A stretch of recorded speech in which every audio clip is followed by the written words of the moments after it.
goes live in 2 minutes.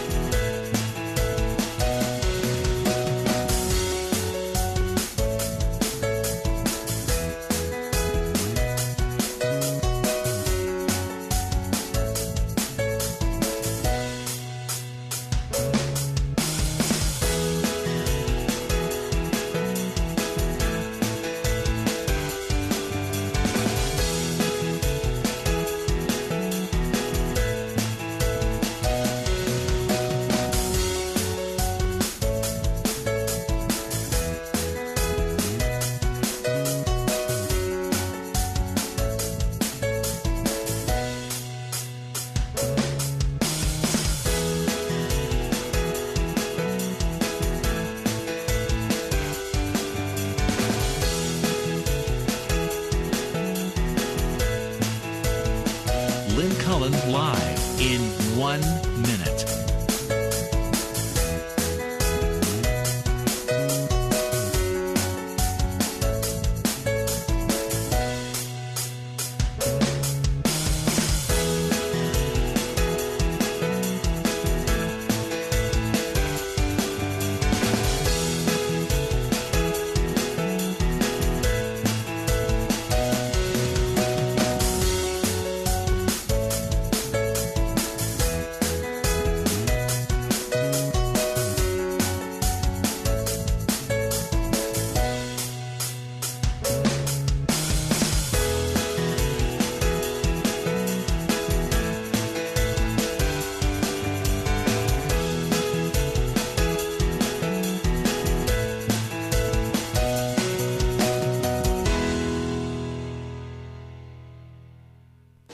Welcome to Lynn Cullen Live at pghcitypaper.com. Email your questions and comments to Lynn at pghcitypaper.com. All right. If you're looking at this and you're seeing Sokolowski and thinking, wait a minute, I thought it was Friday and he's always there on Thursday. Well, the fact is he had surgery on Thursday, so he's here on Friday. Hold up your hand so everybody can see. He has bandages on his hand, and there you have it. And thank you for being such a trooper. I'll tell you. Now, this was I remember when I lived in Italy, they would say, people say, leave for pregnant women. And on the bus, they would always say, mutilati di guerra, the war wounded. So now I can go sit in those seats and say, oh. Anyway. So, welcome to Friday. It'd be the 8th of February. If I seem slightly rushed, it's like I'm thinking if I talk fast, the hour will go faster and I'll be able to jump on the bus and get home before my house burns down, since I left an appliance on in a way that makes me nervous. I'm sure you'll be fine. Everybody, they've been telling me everything's fine. Okay. But just in case, you're my Allstate insurance, she's very good. So, guys. What was that nursery rhyme? Fly away home, your house is on fire. Fire, your children will burn. But who was the person? Who were they telling to fly away home? Chickily fly away home. I don't know. That was not one I really knew. I knew but there again, nursery rhymes so often are about such horrific things. Oh, look, the Grimm's fairy tales are just nasty, vicious people. The first one I realized, and I was very young when I realized it was awful. Grotesque. Was the one you do with the littlest baby. Rock-a-bye, baby. Oh, I didn't know the evil side of that. Rock-a-bye, baby, cradle and all. Rock-a-bye, baby, on the treetops. When the wind blows, the cradle will rock. When the bough breaks, oh, that's right, the cradle will fall, and down will come baby. Cradle and all. Yeah, that's true. I never thought about that. Well, it's about a baby falling out of a tree. Well, the other one, I remember I only learned about this maybe 20 years ago. The Ring Around the Rosie. Oh, yeah. That's about the bubonic plague. Yeah, right, exactly. And then I often thought that the prayer that they made little kids say, not little Jewish kids, but all you little Christian kids say, as I lay me down to sleep, I pray in the Lord my soul to keep. If I should die before I wake, I pray. I'm thinking, you're a little kid. You shouldn't be thinking about dying, right? But that's the last thing you think about before you go to bed. I think what's interesting about that, by that time, or the bubonic plague, this was all many centuries before, but I think it was, I think nowadays, when we think about handling children, it's all cutesy poo, and it's all Smurf dolls and stuff like that. But I think before, it was because times are difficult, and it was frightening the hell out of children, so they stay out of harm's way. Well, and kids used to die more than anybody did. Exactly. Right. Oh, I guess, and they saw their siblings die, and they saw, but so now in these, when the stresses that most American children will feel are, purely their imagination, emotional and stuff, it would seem to have a kid talk about his own death before. But it's so funny, like ring around the rosy. Although, how would you know what that meant? I mean, you don't know anything. It's just words. Yeah, it's a gobbledygook. Right, it's exactly. But going back about the children, it's so interesting because we don't necessarily have to go back 200 years. I mean, even in the early 20th century, that's why so many. I think my mother's family, there were 7 or 9, I can't remember now. Well, because they died. None of those died in childbirth, but some died very early in their 20s. And then I remember one interesting story, someone telling me about their family, where one of the aunts she either had a problem with one child, born, and then they either had to give some sort of partial hysterectomy so she couldn't have children. So when one of her sisters had a child, the mother just gave it to her. Yeah. And that's how you think nowadays that's like child abuse or something. And this girl was always bereft, and every time, but of course this was not said except many, many years later. And they'd always go to Wisconsin, your home state, to rest, and they'd come back with a baby. I remember knocked up girls always went to Wisconsin. Well, when I was a child, my mother would take her laundry to this forbidding place that had a big wall around it. And I just remember sitting in the car sometimes when she'd walk in with her laundry and then walk out. It was only later that I realized that was, a Catholic home. Now this is like with the Irish stuff. Yes. This is a Catholic home for unwed mothers. So it was the same kind of thing that they're dealing with in Ireland now. Well, did you read the Times yesterday? I didn't read it because the article basically was, awful. This is as Lynn said, and what was very interesting, I think I said this once before on the show, but an Irish friend who worked for me said, and these girls were treated horribly by these nuns, and they did the laundry for free. I mean, they weren't paid any wages, and to make it even worse, they would say it's because to preserve their reputation, like Mary would then become Louise, so that no one could connect the naughty Mary with now the chastised Louise. But what was very interesting is these girls, more than ever, I mean, most of the time they were not locked up. They were always free to go, but where would they go? Where would they go? Towns, I mean, families. You're essentially a leper. Well, at that exactly. point, right? But what was interesting was just yesterday in the Times, or the day before, they had this article that the current prime minister, right, spoke about these because it was like the 100th anniversary. And he was they were very angry. He did not apologize for it. But why would the prime minister? Well, apologize? because the government was in cahoots with the church. Was in cahoots, and they're like, I guess the prime minister's underpants were washed by these girls or something. Now, this is in Ireland or Northern Ireland? No, because the North it was Ireland. Mostly Protestant. Okay, but and it is Ireland where the church has pretty much severed ties with the Vatican of late. There is a great deal of, you think of the Irish as so Catholic. Ain't happening anymore. There was lots of abuse. Also, it's not just sexual abuse, but this sort of thing. All of it, this kind of thing. There's just rage, and their politicians have spoken. Oh yeah, some with just exactly. slashing. Well, listeners, if you want to see, there was a movie. Oh, no more than 10 years ago, called The Madeleine Sisters. Yes, in like very hard Magdalene. to watch. It was so horrible. Okay, so how do we get off on all that? Oh, Wisconsin. Oh, Jesus. God, everything is mean in Wisconsin. That's not There are true. cows and mean nuns. It's so not true. No, we need a nice nun or a nice cow to call us.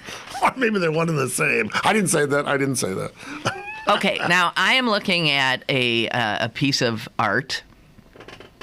Well, it's a painting.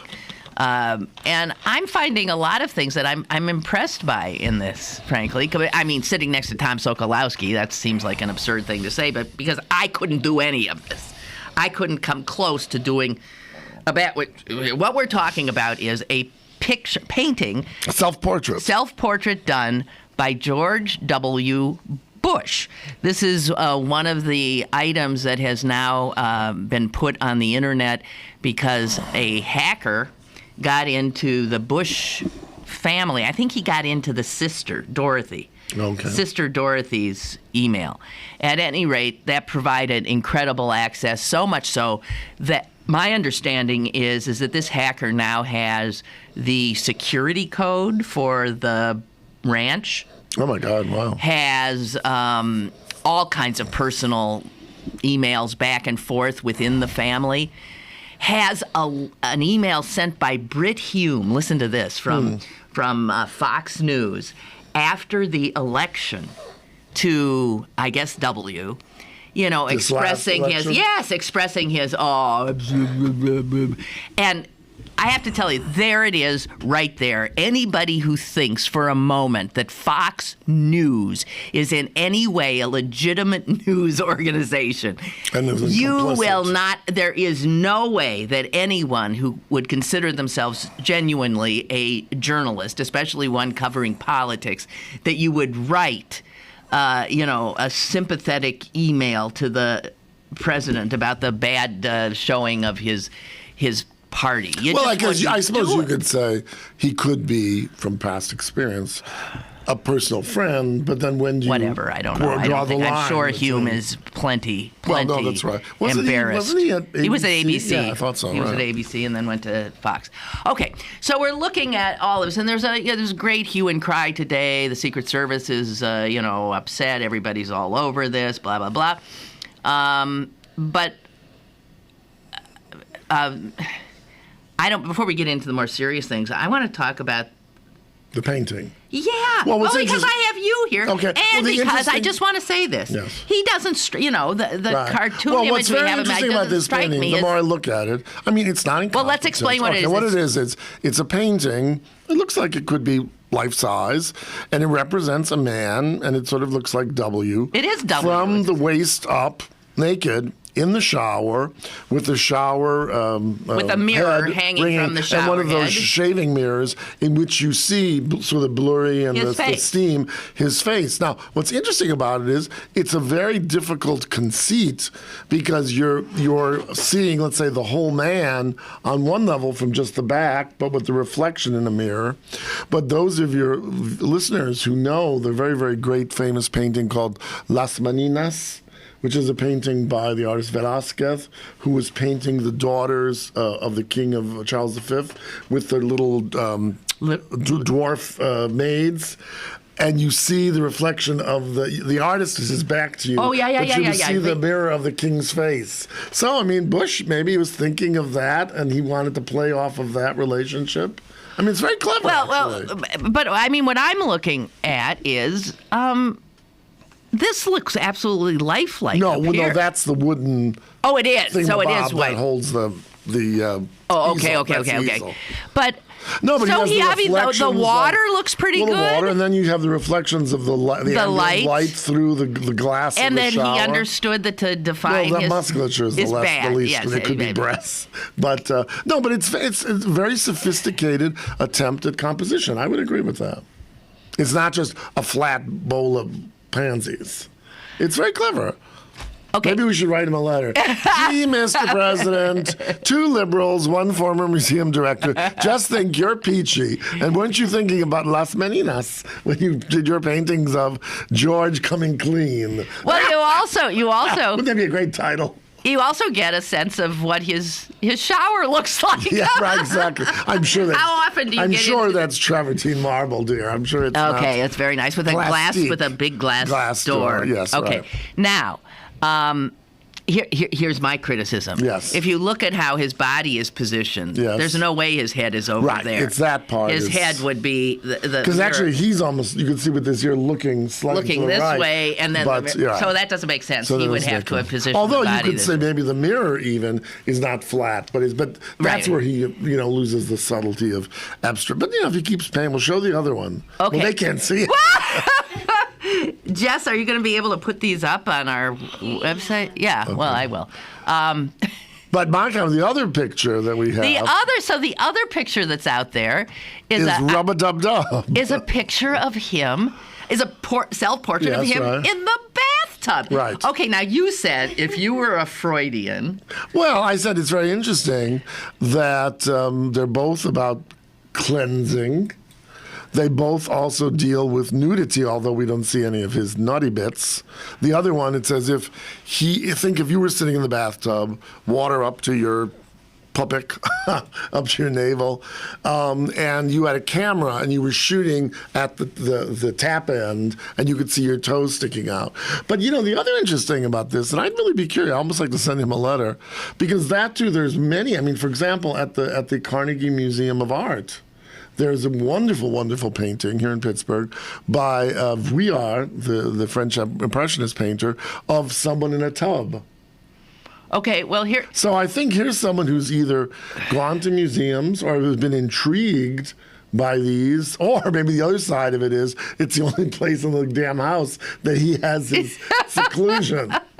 Well, the tub one, so what you're looking at is... yes, his legs from about mid-thigh to his toes, and then again the running water, and he's not bad at water. Check the water out, and that's not easy to do. No, that is actually not bad. And the way it obscures his legs so and distorts them a little bit. Right, because he's not a young man, so it wouldn't be a beautiful body necessarily. I must say that he has very well-formed feet, though. Oh, really? Yes. And probably pedicures, too. But I do think, from my point, it's sort of being slightly Freudian. The cleansing thing is like Lady Macbeth. Asparagus may, as they say in Latin. Lady Macbeth, she's always like washing her hands. She cannot wash the blood off. Yes, right. Right, so that could be part of it. But this is a fascinating, I want to No, they're sophisticated in just the conceptualization of them and the perspective, because, we've all in school drawn that... the railroad tracks going up to the vantage point with the poplar trees, and how difficult that is when you first do it. And this is such a weird perspective. It's not... so, bully for you. You may have not been a very good president, but as an amateur artist... Not bad. Not bad. It wasn't bad. We were talking Eisenhower, but also didn't... what was his name? Churchill was a real... Oh, no, Churchill was a very good amateur artist. Right.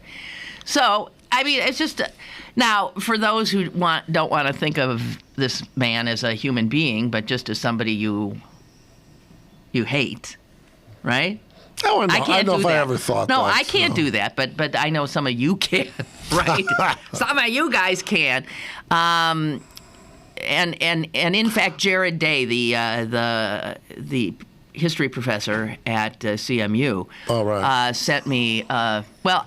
Let me read what he said. Well, while you're looking, no, I think the interesting thing is, I mean, unless you're Hitler, even if you don't agree with someone in office, unless they've done, horrendously heinous things, think what it would be like. I mean, I wouldn't want to be president. No, I wouldn't. I mean, look at all this business about the drones in the last and Obama few days. Now. What's the difference between what he's doing and exactly. what? Right. I mean, it may be the thing that one should do, and I haven't made it my final opinion on it yet, but to say, in the middle of the night when someone calls up from the Middle East, we know where Osama bin Laden is, well, go and kill him. And that's what it comes down to. I mean, I don't know if I'd want to have that on my conscience. Okay, well, here's what... I tend to be like you in that regard. I've often said that during the Vietnam War, when I marched in umpteen marches against the war, one a biggie, and I marched when Nixon was in, I marched when Johnson was in. And one when Johnson was there, a huge march. Which one would that have been? I don't know. It must have been in the war. We're marching in front of the... They won't let a march go in front of the White House anymore, I don't think. I think we were marching in front of the White House. Stanchions. And we were chanting. The chant was, hey, hey, LBJ, how many kids did you kill today? And I couldn't do it. I couldn't do that chant. First of all, I don't like chants in general. I'm just not a group person. Okay, I don't like chants. But that one I couldn't do because I remember in my gut thinking, he doesn't want to kill children. No, of course not. He whatever. I mean, it's very hard for me to divorce. But the issue is war. humanity. I mean, yeah, but then you have to say war has victims. And each side, I mean, of course, it's too easy to say, oh, Hitler. But I mean, we killed a lot of people in the various wars that we did in the nefarious days, waterboarding and all that. So it's not a clean sport. No. And sometimes governments have to engage in unclean sports or else you're Guam. Well... And what's wrong with being Guam? Move there. That's my only line. Are you saying there's not much to do? No, but I mean, I'm saying a country that has very little... No power. Yes, exactly. Okay, fine. But that might be a less stressful way to live. Fair enough. Anyway, yeah, here's what Jared Day says. And he's like not getting off on the president's art like Tom and I. He's saying this. We're culture vultures. So. This story has been getting a lot of attention this morning, with the feds getting involved and outrage being expressed from many quarters. Maybe it's just me, but does anyone else see a certain degree of poetic justice to this story? Does the right to privacy only exist for ex-presidents and their families? Of course, I say this because Bush 43, at least in my view, had no respect for anyone's right to privacy. Operating inside... What does Bush 43 mean? What? Yes. He was the 43rd president. Oh. It delineates him from Bush 41. Oh, I see. His dad. Oh, I've never heard that used. You're kidding. No. I mean, Okay. I remember 43rd, but Okay. it's okay. Operating inside Cheney's 1% doctrine and facilitated by the Patriot Act, even the most innocuous individuals and groups found themselves under investigation, their phones tapped, their mail and email covertly examined, their reading habits investigated, and their names put on no-fly lists. Don't get me wrong, I do think people like the Bushes and, of course, in the future, the Obamas deserve to be protected from cyberspace pranksters and people with far more evil intent. But I notice that it is far more the personal stuff that has come out that the Bushes are most upset about. The idea of large numbers of strangers looking over their shoulders into their most personal spaces that has them most upset. Yeah, well, welcome to the club. Well, okay, I'm sure that's a point of view, but here's my thing. Of course they're most upset by the personal things because they have, by virtue of their public position, very little private space. Have had no privacy. I mean, they haven't had privacy. Right. They haven't even had free. They can't even do what you and I do. They couldn't for 8 years jump in a car and go for a ride or go to the store or go off. Well, but I mean, come on, everybody deserves. All right. Well, but the only thing is, I mean, if you decide to be president. Yeah. You and when they're on give that up. ranch of like 100 million square acres, I do think they have a little. I understand, but everybody's No, fair enough. No, I agree with that. Well, this is to me in a different kind of quandary. I have very, very mixed emotions about that fellow. Or the punitive act I was taking of that fellow, Aaron. What was his name? Who leaked the CIA information? What was his name? Aaron. Then he committed suicide in prison, hung himself. Aaron Daines, was that the name?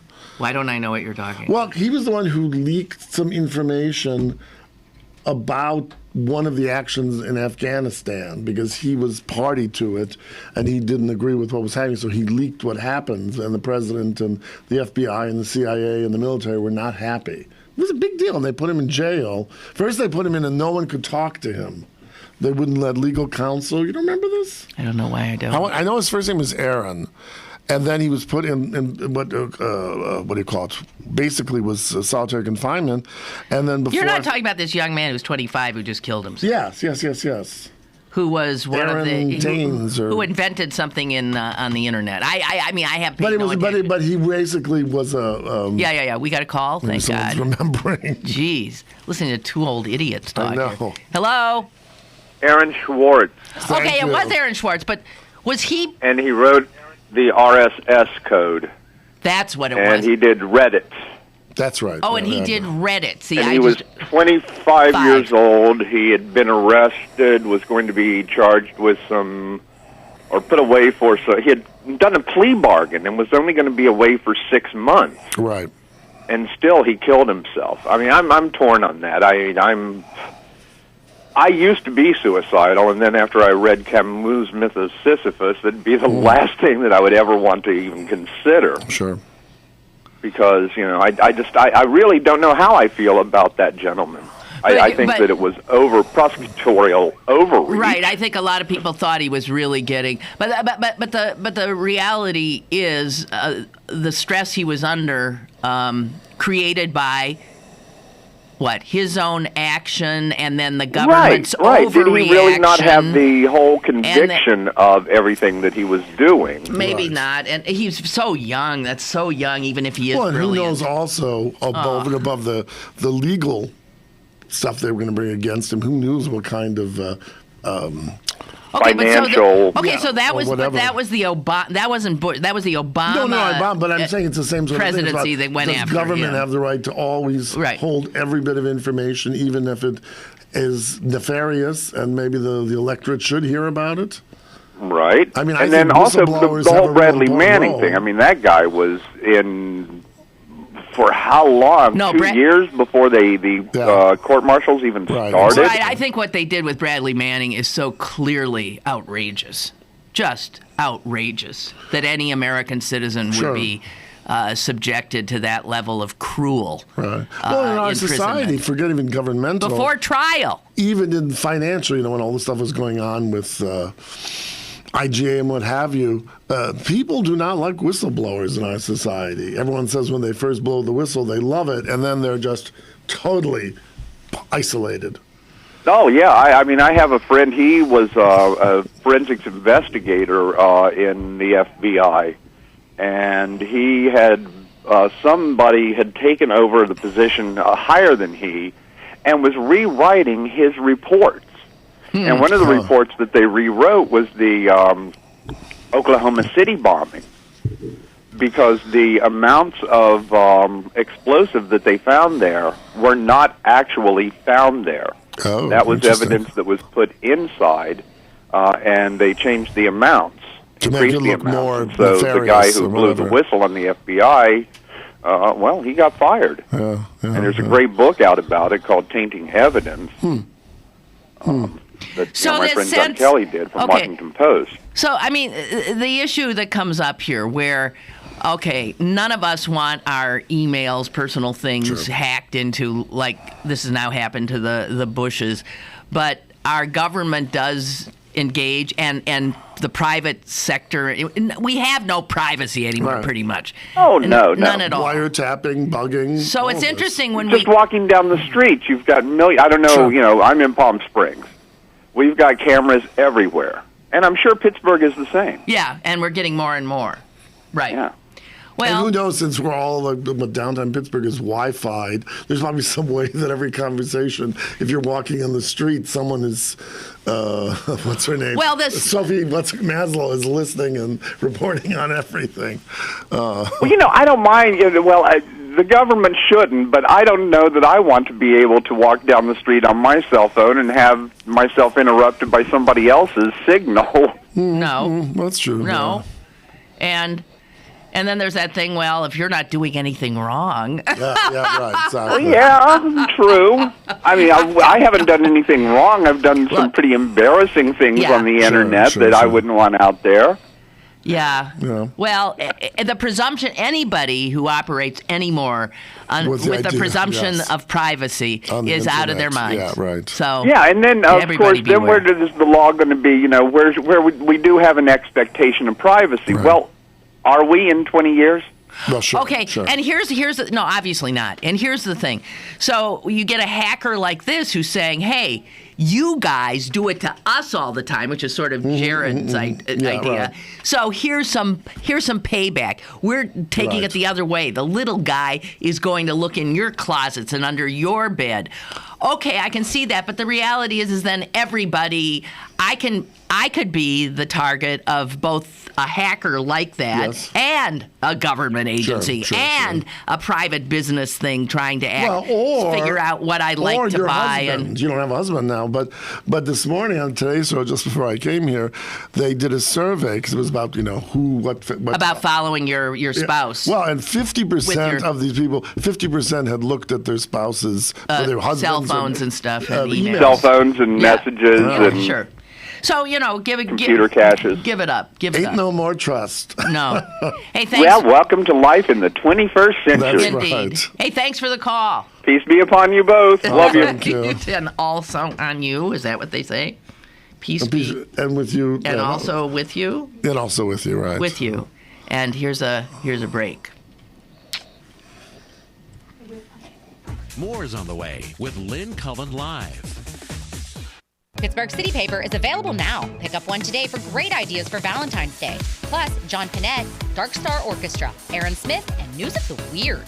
Pittsburgh City Paper available at over 1,700 locations throughout Western Pennsylvania and on the web at pghcitypaper.com and on your smartphone at citypapermobile.com. Join 1 Billion Rising Pittsburgh for a global day of festive resistance to end violence against women. 1 billion women assaulted and raped worldwide is an atrocity. 1 billion people dancing to end violence is a revolution. We will rise on V-Day, February 14th, 12 to 2 p.m., Market Square. www.onebillionrisingpgh.org. Strike, dance, rise. Now, it's back to Lynn Cullen Live at pghcitypaper.com. All righty, we are right back, and we have a caller. So, hello there. They hung up. Oh. See, if you call during a break, you got to have, some staying power. Don't let it quake. Yeah. And just catching up, Susie has let us know that it's Ladybug Fly Away Home. And Ray has posted an exceedingly smart... Brilliant. You say brilliant, I say smart. Brilliant, yes. Yeah. Wow, Ray, this might be... That is... Well, the last time Ray is on a French jag was this time he says... Okay, he said, I'll be the token Bush hater. Too bad he, meaning George W., wasn't inspired by Jacques-Louis David's Mort de Marat, which some of you may know is a painting of Marat, who was one of the French revolutionary figures. In his bathtub. In his bathtub, and David painted him in his tub, and he was in the tub because he suffered from horrible skin disease. And these tubs had to be filled with like calamine lotion or something, and people knew he was in it for good hours of the day, and they came and stabbed him. Who was the woman? There was a woman who stabbed. Yeah, Charlotte Corday. Charlotte Corday, right? And the painting is before she stabs him or after? I can't remember if he's dead in the painting. No, he's dead. He is dead already. And you She's see some stabbed blood, him. if I'm not mistaken. Okay. But it's interesting. Like the Bushes, it's like a study in white. Because Yeah. he has a white turban and his skin is very pale, and he's in this tub that almost looks like a sarcophagus. It's beautiful. It's in the Louvre. A beautiful. But this is a brilliant email there, A+, Ray. Ray. In my class, you get an because A+. we're talking about what is it about Bush that Typology, he's always yes. he's in the shower, he's in the tub. Too bad he wasn't. Well, I'm surprised that all these references, I'm sure he didn't think of this one, but that, maybe Bush is an art lover. I mean, you wouldn't necessarily think it, not because I think he's a monster or so totally stupid, but just I wouldn't have thought in anything he never mentioned it, and yet he has an awareness. Or maybe it's just like Warhol, who didn't have book learning, but remembered every damn image, whether it was a painting or an advertisement he ever saw. It was like, and he would like click, make all the references, and that's why his work has such gravitas, even though it seems to be so simple and slick. Well, the idea of Bush painting does not fit comfortably into whatever image many of us have of him. It's a cartoonish image. We don't personally know him. Right. And we didn't like his presidency. Right. So we tend But there's to be... long this tradition, think about it, you mentioned Churchill, that somehow when the private man, like Cincinnatus, it always goes back to ancient Rome, leaves his plow to work for the nation, and then he goes back, and then he goes to his estate, and then he can think the thoughts of true humanity and paint whatever, because he's done, for good or ill, what he will as a citizen should for his country, and then he keeps out of it. And anyone, I remember, I think it was Cicero who said, if you stay too long, that's when dictatorships come. Well, that's true. That is so true. So, obviously there's nothing new under the sun in terms of how those Greeks and Romans did everything. Yeah, they did, and we're just following and doing the same, making the same mistakes again. Human nature, ladies and gentlemen. But we've got rid of the loincloths, except in the bathhouses. But, hello, caller. Hello, it's PJ from Greensburg. Hi, PJ. Oh. Hey, don't write off the curator here, because that is two paintings of George W. Bush in his bathtub. I saw another image of him standing at an easel painting a really, really just kind of stereotypical landscape. Well, I did too. The one of the church, yeah. So there's a lot to do with the curator, whoever picked those images and wrote that article and did that. I mean, that's pretty selective. No. No, those were the paintings that the hacker found on. That's what's out there. He sent those to his sister. Well, but those are the two he chose to show the public as examples of what he hacked. That may be, PJ, but the only thing is, those are, at least from my art historical, to choose that kind of subject with very complicated multiple perspective points. And then I think, for me, I cannot look at those, and maybe it's the world from whence I come, but without thinking of these other art references. And, maybe George W. in his short time isn't watching Honey Boo Boo, but flipping through French 18th century painting books. I would be hard-pressed to say that he didn't choose to paint those sorts of things. Well, I don't know it's so much as a matter of choice as a matter of place. I think he may be just very isolated. Well, fair enough, yeah. In that sense, less conceptual, I'm going to recreate with a nod to art history, but just more of, almost like Lynn said, that's the only place he can be alone. Or perhaps. I think it may be more of a psychological study. Well, then it goes to my point of cleansing himself, washing or Lady Macbeth. Auf dem Spot. Well, we can argue about this, but we don't know nothing. Well, the fact of the matter is he chooses to paint. That's amazing. Right. That right there is what I was saying. Sort of.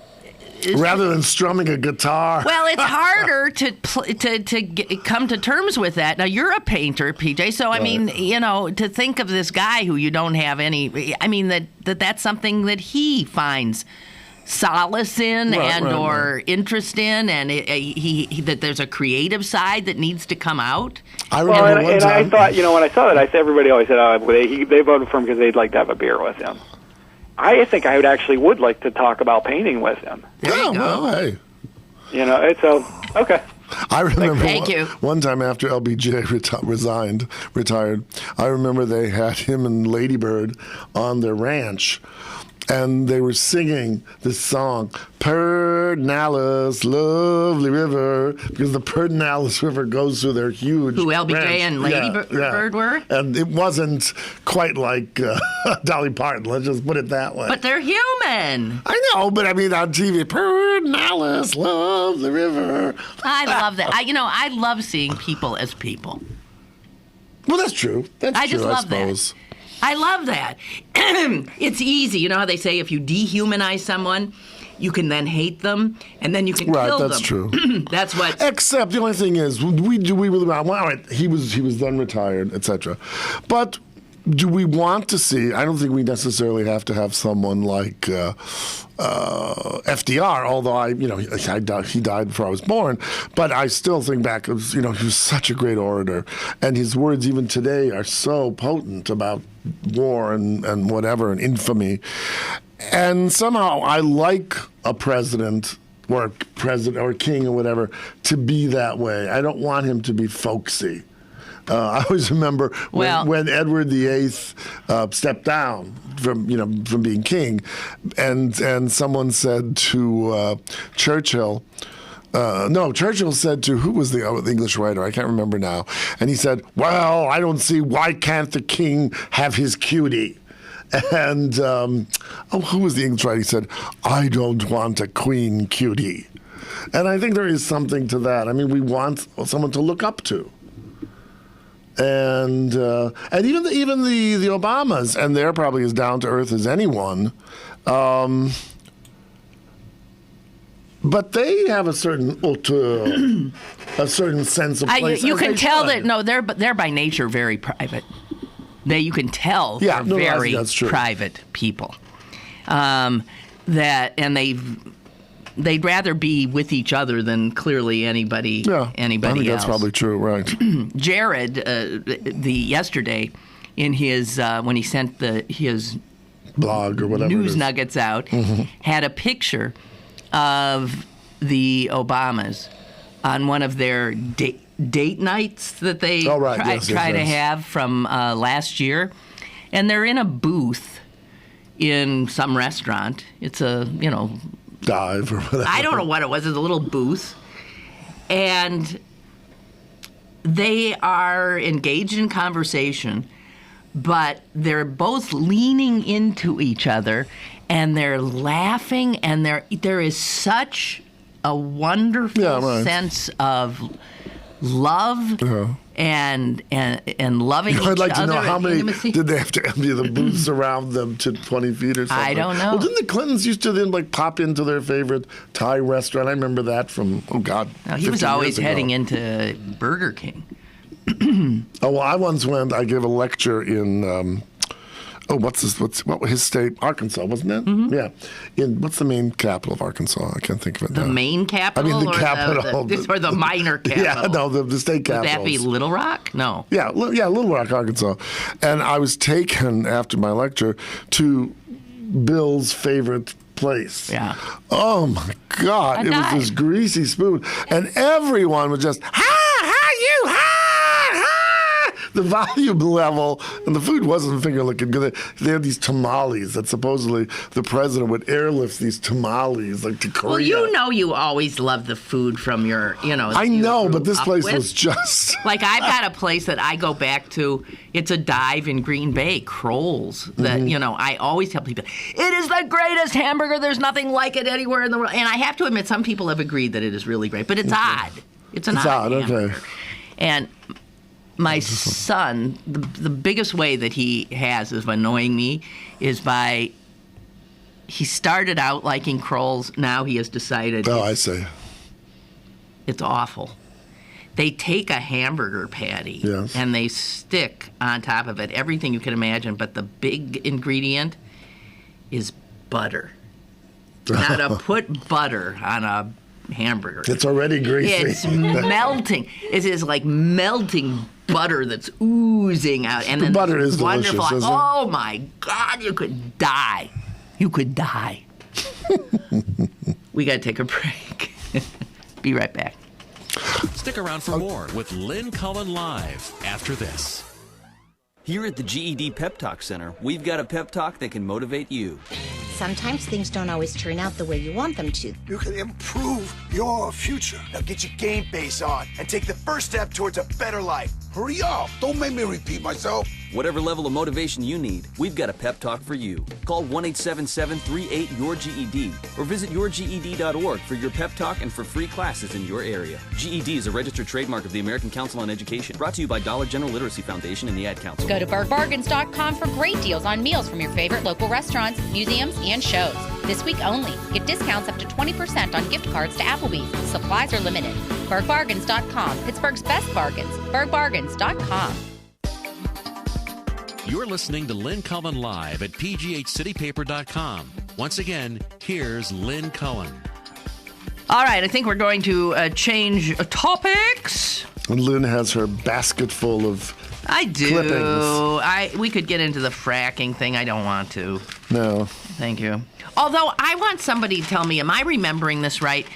Okay, so it's been announced now that there's going to be fracking out at the airport, and we got that'd be the citizens of the county got what's being called a $500 million drilling deal, but that's $500 million over 20 years. 20 years. But 50 and essentially comes down to $4,750 an acre. Okay, $47.50 an acre.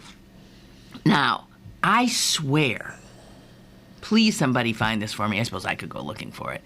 I swear in an article about the beard-cutting Amish guy, Sam Mullet, he owns apparently, some of that land? he owns his own land in Ohio. And he's rich because of this. He's got millions. But did you see, though, the parenthesis, that the judge would like to, or the feds, prosecutor, make it a life. It's absurd. Well, it's absurd, but I sort of agree with them. I mean, come on. Sheer meanness. No, but you cut a beard, you're supposed to, what? Well, but I mean, it was not just cutting the beard. But Lynn, it had lots of heavy-duty meaning. And he was an absolute bully. It's like, fine. Don't screw with me or I'll cut your... A life sentence for that. Well...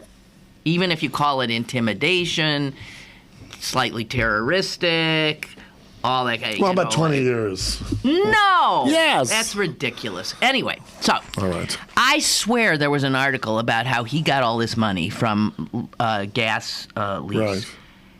And that he held out. And I swear his per acre... Was higher than that? Yes.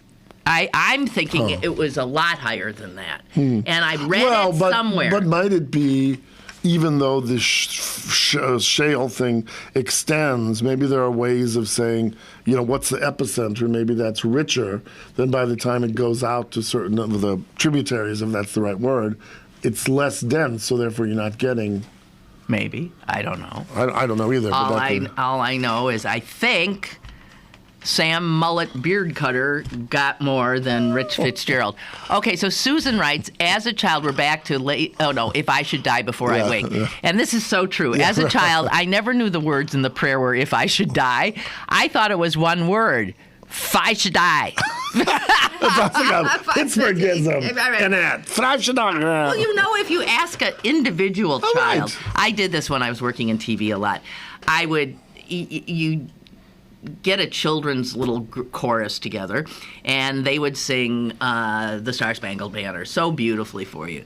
Then I'd peel them off individually in a little room. I said, okay, now could you sing it for me? Right. And you'd get as far as, oh, say again, you see. Yeah. And some of them could make By the Dawn's or Moonlight, and then you could tell it was just Victorian wording too. They didn't know what they were saying. It was like in Sanskrit. So I know it's just like ABCD. Elemental P. Didn't you think Elemental P was a letter? Yeah. No, because it's all by rote. So that's the thing. You just listen, and it's by rote, like teaching a dog a trick. Right. Okay, so enough on that, but I got to find out if that Mullet guy didn't do better than the county, because I think he did. Here's a story that I saw. I know there's big stories about the drones, but come on, give me a break. We'll be talking about that for a long time, and I don't want to do it. It's Friday. The drones just want to come through our window here and shoot us. But that's what they can do, can't they? They can do anything. Can direct it and say third window. Well, the drone attacks are, they're absolutely... And what was interesting on the radio yesterday on NPR, they said that something like in Afghanistan for the last 3 years, more of the newly assigned military, and I'm sure through all the various branches, were working on drone stuff than actually being No, they're sitting in front of computer screens. Yeah. They're fighting and isn't that interesting? It's you're fighting the war who grew up playing those horrible Nintendo games right. are doing the same damn thing. And I'm sure to a certain degree, especially some of these younger kids, very unsophisticated kids, they're seeing it as a game. I don't think so. Well, I don't think so. Well, I don't think so. I think there's a blurring.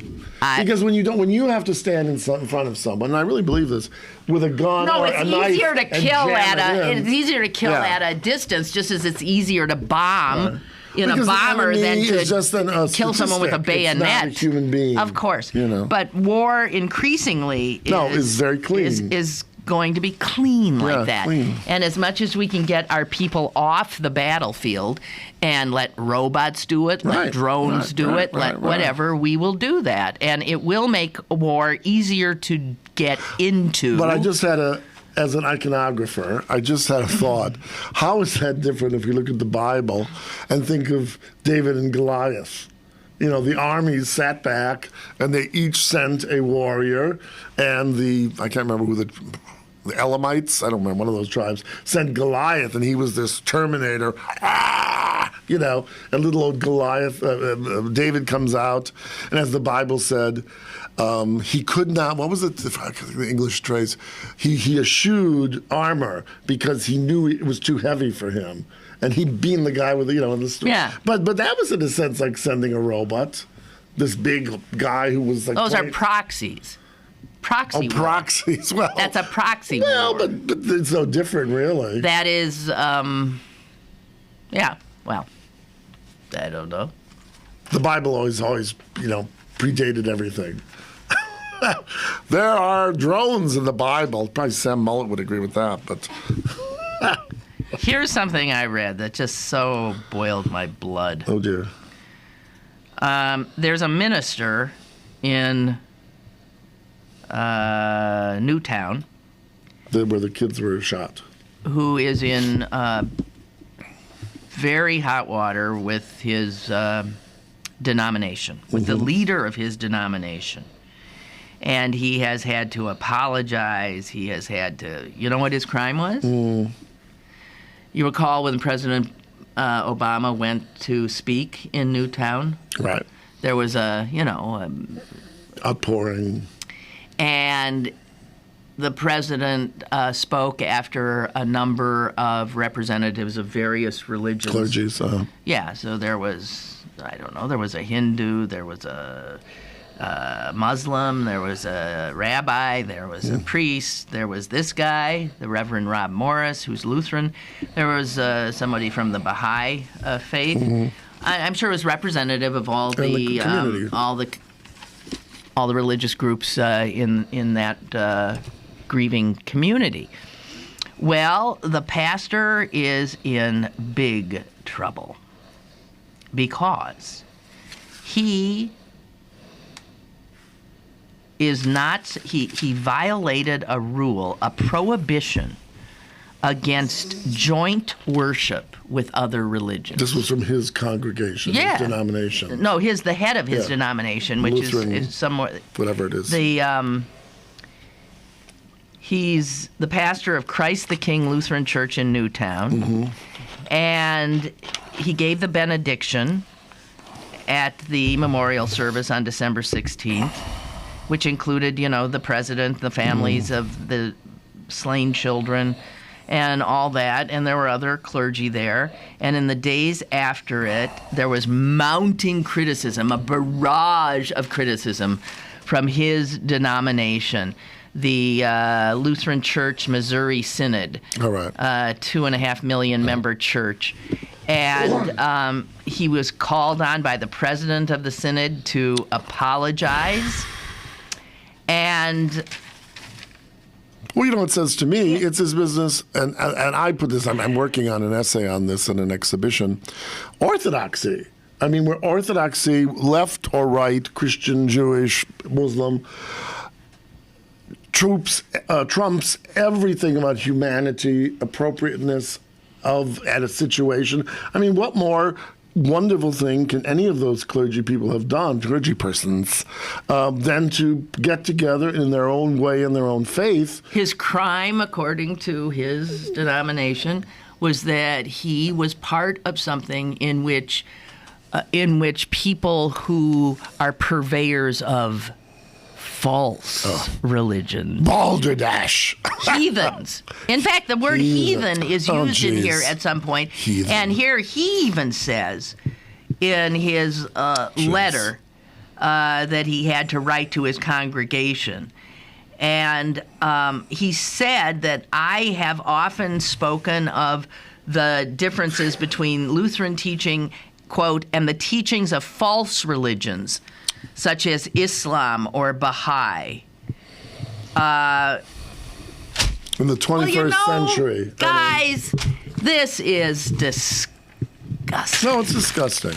It's because even if he said that, he felt at this point... Oh, he said it with a gun to his head. Well, no, yeah, but the point is, at this moment of healing, it was important for him and his congregants to be there with the Jews and the Baha'ians, or whatever Baha'i faith people are called. I mean, that's just... Oh, I hate it. I hate Orthodoxy. It's just disgusting. Okay. Thank you, Colette. Gas companies had approached Sam Mullet about leasing his 700 acres several times, but he balked at the $1,000 per acre offers. He was among the last to sign in his community, netting a local record more than $5,300 per acre. He did beat out all of the big shots in Allegheny County. With royalties on the extracted gas of 18%, which is all we're getting to. We're getting an 18% royalty, and we're getting less per acre than the beard cutter. There's going to be a lot of new buckboards being built out there. And he's lucky he did it, because she says a significant amount of the $3.5 million signing bonus the beard cutter got is already gone. And it's in the pockets of the lawyers that have been representing him and his community. No, sorry, with a fringe on top for him. No, but thank you, Colette. That's exactly. Oh God, it's just what I want. When you think about these Mennonites and whatever. Who, they simplify the world and that. And then this guy's, good luck to him as a good businessman, but he's just as much as a schnorrer as any businessman, around. God. What? Well, this, but this is supposed to be people quiet and tilling the earth, rather. And here's this guy doing deals and cutting people's beards off. Ugh. Oh. I think they should do the movie and make Leonardo DiCaprio play Sam Mullet. Sorry. This is not for air. Oh, okay. Okay. All right. Well, so that was what. Thank you, Colette. Really, that was something I. Yes, thank you, Colette. Yes. Down with Sam Mullet. And since we've talked about Newtown a little bit, just a little item on the NRA. The NRA is forever saying, right, that we don't need more gun laws. We simply need to get the bad people. No, we need to enforce the laws right. that we have. But this is one of those classic cases where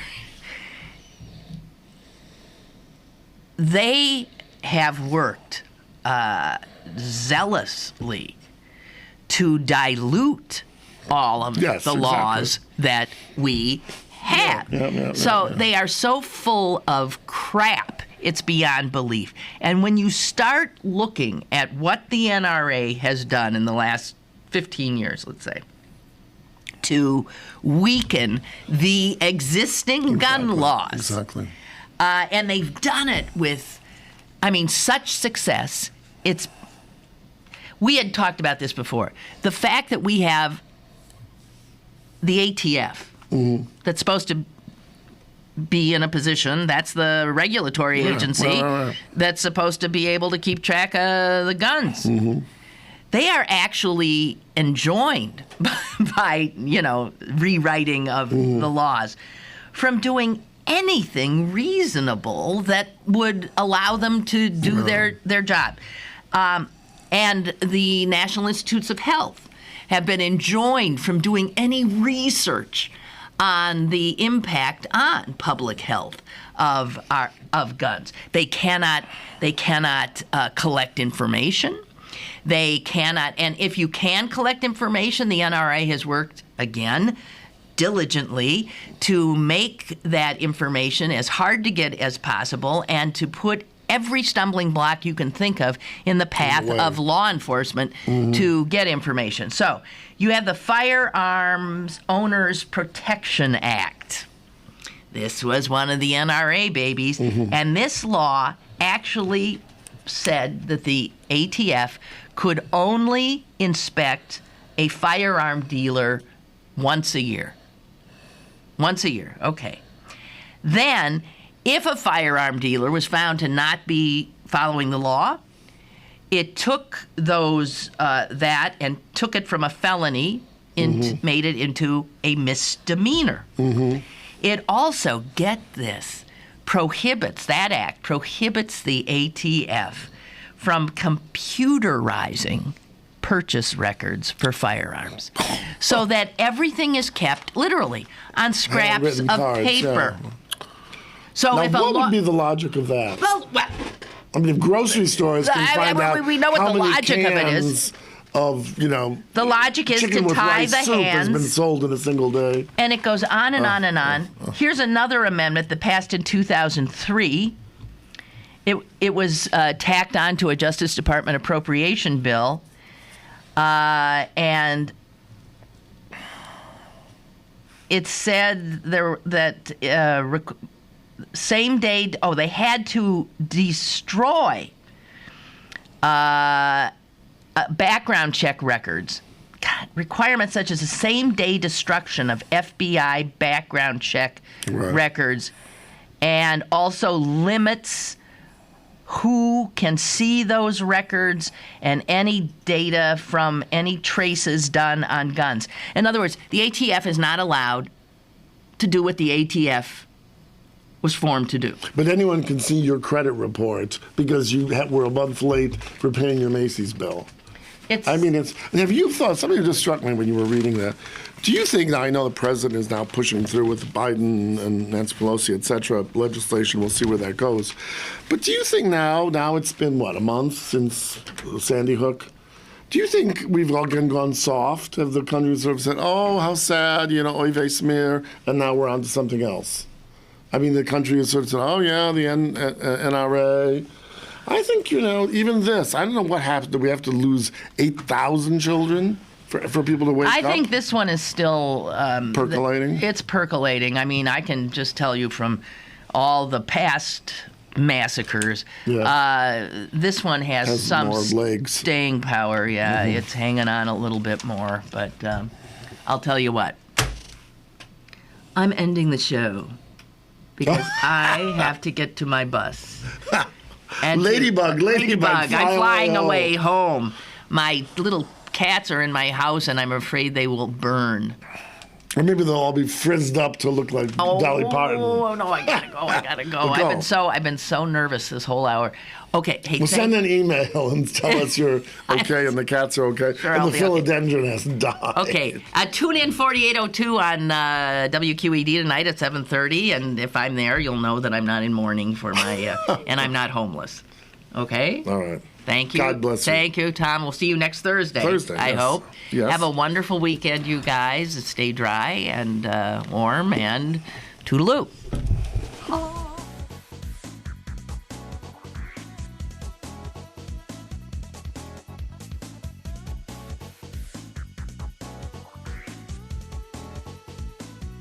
Lynn Cullen Live, Monday through Friday from 10 a.m. to 11 a.m. and archived at pghcitypaper.com. The opinions expressed on Lynn Cullen Live are those of the host and do not necessarily reflect the viewpoints of Pittsburgh City Paper, Steel City Media, and its advertisers.